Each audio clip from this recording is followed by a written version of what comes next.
America Bharat మీద Russia నుంచి oil కొంటున్నాం అనే నెపంతో 50% విధించే టారిఫ్లు ఇప్పుడు రీసెంట్ గా అమెరికా భారత్ డీల్ కారణంగా 18% తగ్గించిందని ఆనందపడాలా, లేక అమెరికా నుంచి దిగుమతి చేసుకున్న వస్తువుల మీద భారతదేశం 0% సుంకాలు విధిస్తుంది.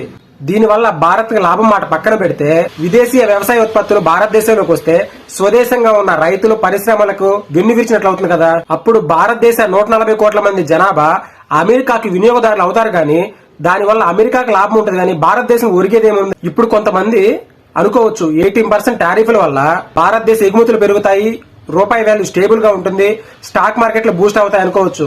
నిజమే, కానీ 18% టారిఫ్ అనేది కూడా చాలా అంటే చాలా చాలా ఎక్కువ. ఎగ్జాక్ట్ గా Trump 1 year back America president అయినప్పుడు భారతదేశం మీద విధించే ట్యాక్స్ ఎంతో తెలిస్తే ఆశ్చర్యపోతారు మీరందరూ. కేవలం బిలో 3% ఉండేది. దాంతో పోలిస్తే ఇప్పుడు 18% అంటే ఎంత ఎక్కువ ఒకసారి మీరే ఆలోచించండి. కొన్ని రోజుల క్రితం వరకు భారతదేశం అమెరికా మీద 15% టారిఫ్ విధిస్తుండేది, కొన్ని వస్తువుల మీద 75% వరకు టారిఫ్లు విధిస్తుండేది. కానీ ఇప్పుడు ఈ డీల్ కారణంగా అమెరికా మీద దిగుమతి చేసుకున్న వస్తువుల మీద 0% టారిఫ్ చేసుకుంటే లాభం ఏంటి? ప్రపంచంలో ఎక్కడైనా అభివృద్ధి చెందుతున్న దేశాలు మరియు పేద దేశాలు అభివృద్ధి చెందిన దేశాల మీద ఎక్కువ టారిఫ్లు విధించి అభివృద్ధి చెందుతున్న దేశాలు లాభం పొందుతాయి.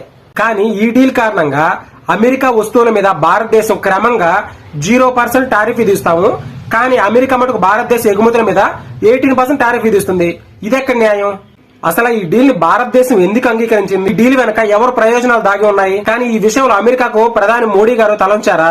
ఈ డీల్ మీద మీ అభిప్రాయాన్ని ఖచ్చితంగా కామెంట్ రూపంలో తెలియజేయండి. Thank you for watching.